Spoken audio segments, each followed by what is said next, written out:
दोस्तों आज हम त्रिकोणमिति के एक बहुत ही महत्वपूर्ण टॉपिक त्रिकोणमिति अनुपात के अनुप्रयोग। हमने अभी त्रिकोणमिति के बारे में पूरा पीछे की क्लास में डिस्कस किया। आज हम लोग डिस्कस करेंगे त्रिकोणमिति अनुपात के अनुप्रयोग। और इसका अनुप्रयोग जो है हम ऊंचाई दूरी में करते हैं। जैसे कोई बिल्डिंग है और उस बिल्डिंग की हमें ऊंचाई ज्ञात करना है, तो उस बिल्डिंग की ऊंचाई ज्ञात करने के लिए या किसी पहाड़ की ऊंचाई ज्ञात करने के लिए इस त्रिकोणमिति का उपयोग किया जाता है और इसकी सहायता से उसकी ऊंचाई ज्ञात की जा सकती है या इसकी दूरी ज्ञात की जा सकती है। इसके लिए किसी पुल का निर्माण या किसी मल्टीपर्पज बिल्डिंग का निर्माण, इन सारी चीज़ों में इसका उपयोग किया जाता है। और हमारी इंजीनियरिंग में इसका उपयोग बहुत ज़्यादा महत्वपूर्ण है। इंजीनियर लोग मल्टीपर्पज की जो बिल्डिंग्स होती हैं या जो क्या कहते हैं कि ऊंची ऊंची इमारत होती हैं या ऊंचे ऊंचे जो ब्रिज होते हैं, उनके निर्माण में इसका उपयोग करते हैं। तो आइए आज हम इस महत्वपूर्ण टॉपिक को डिस्कस करते हैं। इसको पढ़ने से पहले हम जो है इसमें हम दो कोणों को डिस्कस करते हैं, एक उन्नयन कोण और एक अवनमन कोण। तो आइए हम समझते हैं कि उन्नयन कोण और ये अवनमन कोण क्या है। तो सबसे पहले हम उन्नयन कोण को समझेंगे। तो ये उन्नयन कोण क्या है, तो देखिए उन्नयन कोण ध्यान दीजिएगा, ये उन्नयन कोण क्या है इसके बारे में हम सबसे पहले जानते हैं। देखिए उन्नयन कोण के लिए हम आपको बताते हैं। देखिए इसमें हम एक चित्र बना रहे हैं, जैसे ये एक व्यक्ति है। आप ध्यान से देखिए क्या है, व्यक्ति है जो जमीन पे खड़ा है। ये जमीन पे खड़ा है, ठीक है। और ये आकाश में जो है देख रहा है, ये चिड़िया उड़ रही है। आकाश में एक चिड़िया उड़ रही है, व्यक्ति देख रहा है इस चिड़िया को, ये आकाश में उड़ रही है। ध्यान दीजिएगा ये व्यक्ति का क्या है, नेत्र है। जब ये व्यक्ति का नेत्र है तो व्यक्ति के नेत्र का जो क्षैतिज, जैसे ये हमारा नेत्र है तो हमारे नेत्र के एकदम समांतर एक रेखा खींच दीजिए। तो उसी तरह का इस व्यक्ति के नेत्र की जब समांतर रेखा खींचेंगे, इसको हम कहेंगे नेत्र की क्षैतिज रेखा, नेत्र की क्षैतिज रेखा, ठीक है। और दूसरा जो है जहां पे चिड़िया उड़ रही है उससे मिलाने वाली एक रेखा खींच दीजिए, ठीक है। इसको हम क्या कहेंगे, दृष्ट रेखा। दृष्ट रेखा ये वो रेखा है जिससे व्यक्ति चिड़िया को देखता है। तो ध्यान दीजिए जब आप इसको इन दोनों को आप ऐसे इस तरीके से क्या करिए, मिला दीजिए। मिला देंगे तो इनके बीच एक कोण बनता है। आप देख रहे हैं इनके बीच क्या बन रहा है, एक कोण बन रहा है। इसी कोण को हम उन्नयन कोण कहते हैं। इसी कोण को हम क्या कहते हैं, उन्नयन कोण कहते हैं। इसकी परिभाषा निकल करके ये आती है, जब कोई व्यक्ति नीचे से ऊपर की वस्तु को देखता है तो व्यक्ति के नेत्र की क्षैतिज रेखा और व्यक्ति के नेत्र की दृष्ट रेखा के बीच के कोण को ही उन्नयन कोण कहते हैं। ये आपका उन्नयन कोण थीटा है। ध्यान दीजिए अब हम मान लेते हैं कि ये यक्ष ऊंचाई पर उड़ रहा है और इसकी जो क्षैतिज दूरी है यक्ष है। तो ये अगर जो है 90 अंश है तो इसके सामने की भुजा ये कर्ण हो जाएगा, ये आप जानते हो। और ये थीटा कोण लिया है तो इसके सामने की भुजा ये लंब हो जाएगा और ये तीसरी भुजा आधार हो जाएगा। इस तरीके से हम ये त्रिभुज ए बी सी, त्रिभुज ए बी सी मान लेंगे। फिर इसमें ले लेंगे त्रिभुज ए बी सी में ये क्या होगा, tan थीटा, क्योंकि हमको लंब और आधार, ऊंचाई और दूरी का मान ज्ञात करना है तो उसमें हमें लंब और आधार की जरूरत पड़ेगी, इसलिए हम tan थीटा का यूज करेंगे। तो त्रिभुज एबीसी में tan थीटा बराबर यह आपका होगा लंब बटा आधार। लंब आपका मतलब ऊंचाई यक्ष है और आधार आपका यक्ष है। इस तरीके से हमको इसमें तीन वैल्यू मिलती है, थीटा, यक्ष और यक्ष, मतलब कोण, क्षैतिज ऊंचाई और ये ऊंचाई और क्षैतिज दूरी। इन तीनों में से हमें दो चीजें दी जाएंगी और इसी पर रख करके हम तीसरी चीज की वैल्यू निकालेंगे। ये था आपका उन्नयन कोण, ठीक है। इसी तरीके से हम दूसरा जो है कोण होता है अवनमन कोण।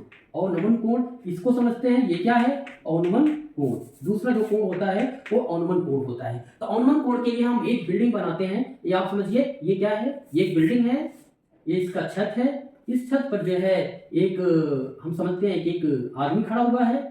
ये इस तरीके से छत पे इस रेलिंग को पकड़ करके एक आदमी खड़ा हुआ है इस छत पर, ठीक है। और नीचे देख रहे हैं, नीचे ये छत का जो है घर का नींव है, नीचे एक बॉल पड़ा हुआ है।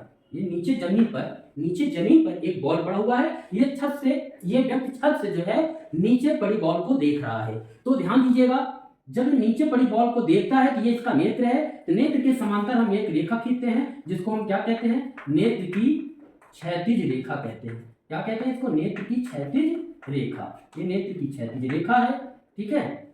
और एक जो व्यक्ति बॉल को देखता है इसको हम क्या कहते हैं, नेत्र की दृष्ट रेखा कहते हैं। इसको दृष्ट रेखा कहा जाता है, ठीक है। ये नेत्र की दृष्ट रेखा कहा जाता है। अब इसमें ध्यान से देखिए, अब आप ध्यान से देखेंगे कि ये जो कोण बन रहा है, जो नेत्र की क्षैतिज रेखा है और ये जो दृष्ट रेखा है, इसके बीच का जो कोण होता है इसी को अवनमन कोण कहा जाता है। तो आप इसमें ध्यान से देखिए कि व्यक्ति ऊपर से नीचे की वस्तु को देख रहा है, तो उस स्थिति में नेत्र की क्षैतिज रेखा और दृष्ट रेखा के बीच का जो कोण है वही उन्नयन कोण है। तो इस तरीके से अवनमन कोण की जो परिभाषा निकल के आती है वो ये होती है, जब कोई व्यक्ति जब कोई व्यक्ति ऊपर से नीचे की वस्तु को देखता है तो व्यक्ति के नेत्र की क्षैतिज रेखा और नेत्र की जो दृष्टि रेखा होता है उसके बीच के कोण को ही हम अवनमन कोण कहते हैं।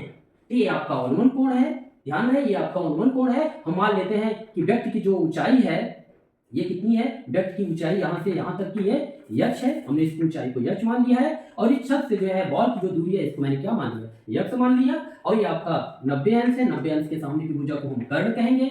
हमने ये कोण लिया है तो ध्यान रहे आपको ये जो नेत्र की क्षैतिज रेखा है और जो आधार है ये दोनों एक दूसरे के समांतर हैं, इसलिए और आपकी जो दृष्टि रेखा है इन दोनों रेखाओं को मिलाने वाली रेखा है, इसलिए एकांतर कोण से जितना कोण ये होगा उतना ही कोण ये होगा। एकांतर कोण से, एकांतर कोण से अगर ये थीटा है तो ये भी कितना होगा, थीटा होगा। तो ये कोण थीटा है तो ये भी थीटा होगा। इस तरीके से ये कोण थीटा दिया गया है तो सामने की भुजा क्या कहलाएगी, ये लंब कहलाएगी और तीसरी भुजा आधार कहलाएगी। अब इसका हम इस त्रिभुज का कोई नाम दे देंगे, ये त्रिभुज आपका ए, ये बी और ये सी हो जाएगा। अब आप त्रिभुज ए बी सी में आप tan थीटा बराबर क्या होगा, tan थीटा बराबर होगा लंब बटा आधार।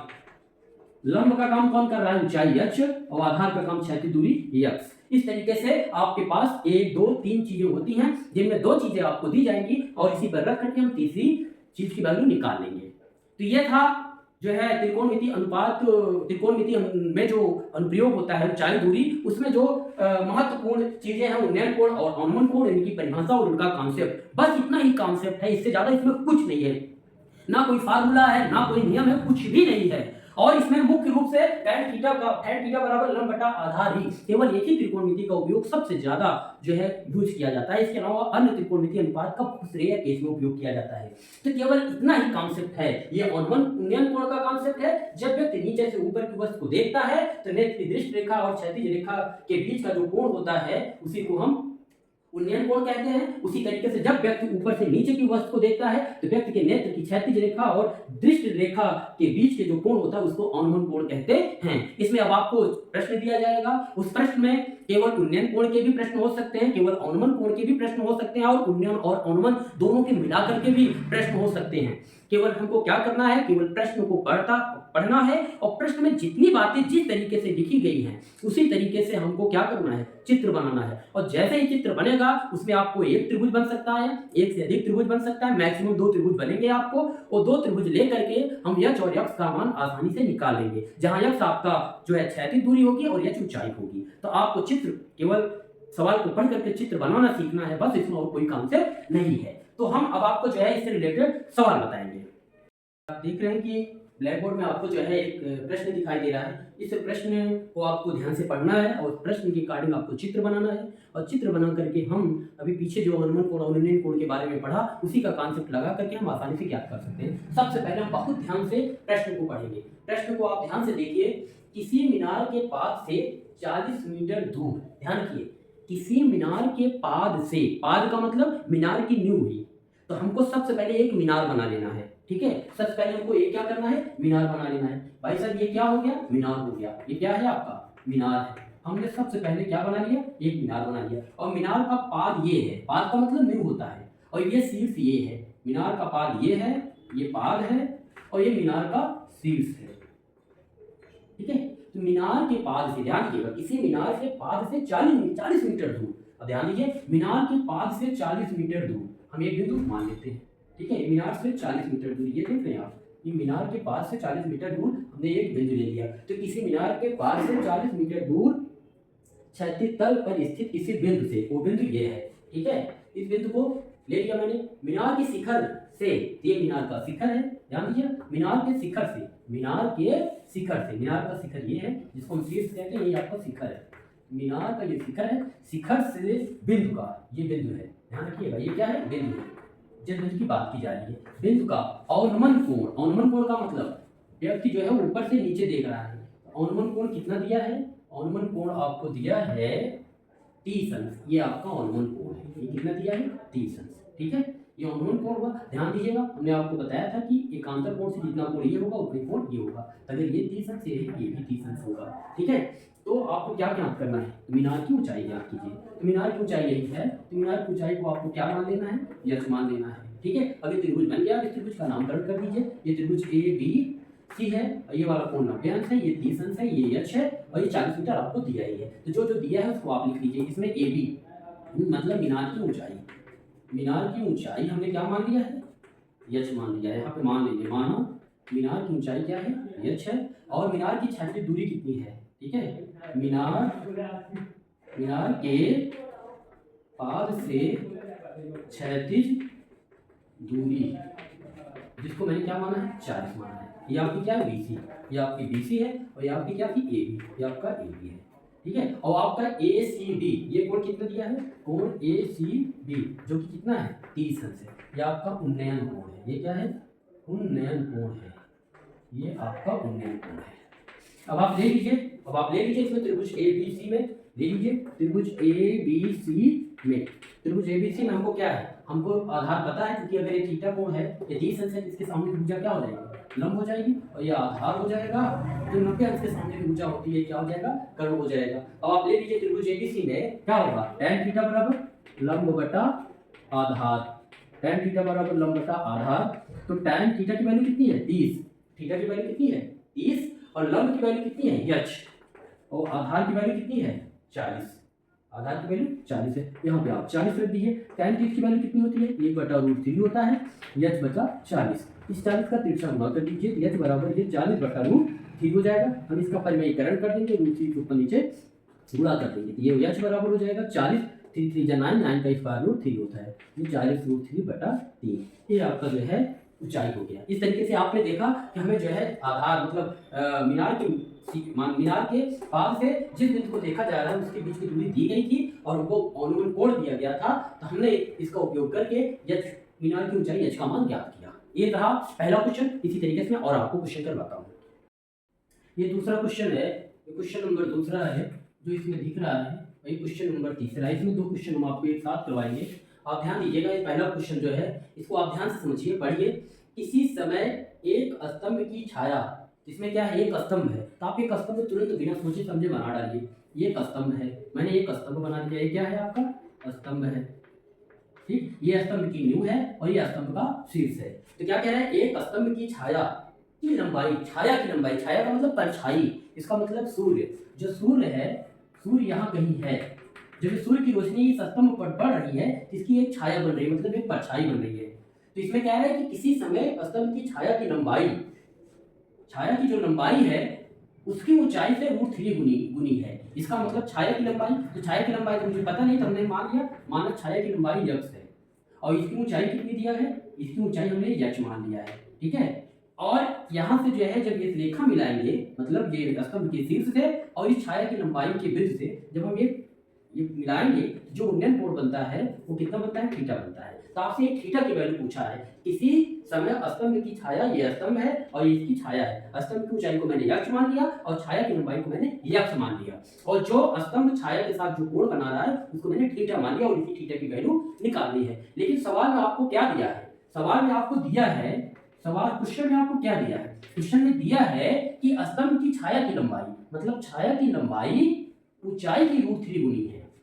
तो छाया की लंबाई का मतलब x, तो छाया की लंबाई आपको दिया है सवाल में, छाया की जो लंबाई है वो स्तंभ की ऊंचाई, स्तंभ की ऊंचाई का √3 गुना है, मतलब गुणे √3, ये दिया है। तो छाया की लंबाई को मैंने क्या माना है, x माना है, और स्तंभ की ऊंचाई को क्या माना है, मैंने h माना है, ये h√3 हो गया। ये आपको दिया है, x = h√3 आपको मिल गया। अब आप देखिए, एक त्रिभुज बनेगा ABC, ये तो आपको दिया है, ये त्रिभुज ABC बनेगा, हमको थीटा की वैल्यू निकालनी है। तो ले लीजिए आप त्रिभुज ABC में, ये 90 अंश का कोण है, इसके सामने की भुजा ये कर्ण हो जाएगा, ये थीटा कोण लिया है तो ये आपका लंब हो जाएगा और ये तीसरी भुजा आपको आधार हो जाएगा। हम यहाँ पे हमको h और x के बीच का रिलेशन निकालना है, इसलिए हम tan थीटा लेंगे। तो tan थीटा बराबर क्या होगा, लंब बटा आधार, लंब का काम कौन कर रहा है, AB, ये AB हो गया और आधार का काम BC कर रहा है, ये BC हो गया। AB की वैल्यू क्या है, h, और BC की वैल्यू क्या है, x है। अब ध्यान से आप देखिए, h ही रहेगा, x की वैल्यू मुझे पता है, x की वैल्यू h√3 है, इसकी जगह h√3, x की जगह क्या रखेंगे, h√3 रखेंगे, तो √h से h कैंसिल हुआ, यहाँ आया कितना, 1/√3। तो ध्यान दीजिए tan थीटा की वैल्यू कितनी आई आपको, 1/√3, 1/√3 किसका मान है, tan 30 का मान है, 1/√3 किसका मान है? tan 30 का मान है। विशिष्ट कोणों के संगत जो त्रिकोण के अनुपात होता है उसमें 30 tan 30 का मान 1/√3 होता है। तो tan थीटा बराबर tan 30, तो थीटा इक्वल टू क्या होगा? Imply that theta equal to 30 अंश। इस तरीके से हम उन्नयन कोण थीटा का मान ज्ञात करिए। थीटा की वैल्यू कितनी होगी? 30 अंश होगी। तो ये सवाल था दूसरा, इसमें हमको जो है उन्नयन कोण की वैल्यू निकालनी थी। ठीक, अब आप दूसरा सवाल देखेंगे। दूसरा सवाल यहाँ पे डिस्प्ले हो रहा है, आप देखिए। सर्कस का एक कलाकार, ध्यान दीजिएगा, ये सर्कस का एक कलाकार है जो एक 20 मीटर लंबी डोरी पर चढ़ रहा है। ये 20 मीटर लंबी डोरी है, उसी पे चढ़ रहा है कलाकार को। आप देखते हैं ना, जो तनी हुई डोरी पर जो है इस तरीके से चढ़ते हैं बिना गिरे, बिना जो है डगमगाए, तो वैसे वो कलाकार कर रहा है। जो भूमि पर एक खंभे से, इसका मतलब क्लियर, एक खंभा है। खंभा बिना सोचे समझे आप खंभा बना रहा हूं, मैंने एक खंभा बना लिया, ठीक है। एक खंभे का क्या है? पाद, मतलब नींव है, और एक खंभे का क्या है? शीर्ष है। तो ध्यान दीजिए, हम यहाँ पर पहुंचे थे। जो खंभे जो चढ़ रहा है, जो खंभे पर, जो भूमि पर खंभे से खींचकर बांधा गया है। जो डोरी है, वो डोरी क्या किया गया है? खंभे के शीर्ष से जमीन पर एक बिंदु है, वहीं पर खींच करके बांधी गई है। देखो, ये खंभे का क्या है? शीर्ष है। इस शीर्ष पर डोरी को बांधा गया है, और डोरी का जो दूसरा सिरा होता है वो जमीन पर इसी को खींच करके बांधा गया है। और ये इसकी जो लंबाई इसने दिया है, ये रस्सी है, ध्यान रखिएगा। ये खंभा है, ये जमीन पर कोई बिंदु है, इस खंभे से रस्सी को खींच करके इस बिंदु पर बांधा गया है, जिसकी लंबाई कितना दिया है? 20 मीटर दिया है। इसकी लंबाई कितना दिया है? ये डोरी है, ध्यान दीजिएगा, ये डोरी है। ये डोरी की लंबाई कितना दिया है? 20 मीटर दिया है। इसी पे ये चल रहा है, बांधा गया है। जो डोर द्वारा बनाया गया कोण 30 अंश है, और ये डोर जो है खंभे से कितने अंश का कोण बनाता है? 30 अंश का कोण बनाता है। तो कह रहा है कि खंभे की ऊंचाई बताओ। हमको खंभे की ऊंचाई h की वैल्यू पता करना है। अब आप यहाँ त्रिभुज ए बी सी ले लीजिए, ये आपका 90 अंश होगा। 90 अंश के सामने की भुजा आपको कर्व हो जाएगा, और ये आपका थीटा कोण है, जिसके सामने की भुजा ये लंब हो जाएगी। तो ध्यान रहे, आपको यहाँ पर आधार की बात नहीं करनी है, क्योंकि हमको 3 चीजों की जरूरत पड़ती है, जिसमें से हमको कोण दिया है, एक भुजा ये और दूसरी भुजा ये है। हमको आधार निकालना नहीं है, क्योंकि डोरी की लंबाई दिया है और खंभे की ऊंचाई पता करना है। और ये थीटा 90 अंश के सामने की भुजा ये कर्व हो जाएगा। हमको इसका मतलब लंब दिया है और कर्ण दिया है, इसलिए हम tan थीटा का उपयोग ना करके, जिसमें हमें लंब और कर्ण पता होता है, वो साइन थीटा होता है। तो अब आप ले लीजिए त्रिभुज ए बी सी में, जब आप त्रिभुज ए बी सी लेंगे तो इसमें क्या होगा? साइन 30 अंश, कोण क्या है? 30, साइन 30 बराबर ये आपका क्या हो जाएगा? लंब बटा कर्ण। लंब का काम कौन करेगा? ए बी, और कर्ण का काम कौन करेगा? ए सी। और ए बी की वैल्यू कितनी है? h, और ए सी की वैल्यू कितनी है? 30, और साइन 30 की वैल्यू होती है 1/2 बराबर h/20। इसका क्रॉस मल्टीप्लाई कर देंगे तो ये 2h बराबर ये 20 हो जाएगा, ठीक है। इसके बाद h बराबर हो जाएगा 20/2, ये 2 दशमलव 20, तो h बराबर आपका ये आएगा 10। इसका मतलब खंभे की ऊंचाई कितना दिया है? 10 मीटर दिया है। इस तरीके से हम ये 2 क्वेश्चन और सॉल्व कर लिए। अब इसमें और बहुत इंपॉर्टेंट क्वेश्चन है, उनको भी हम सॉल्व करेंगे।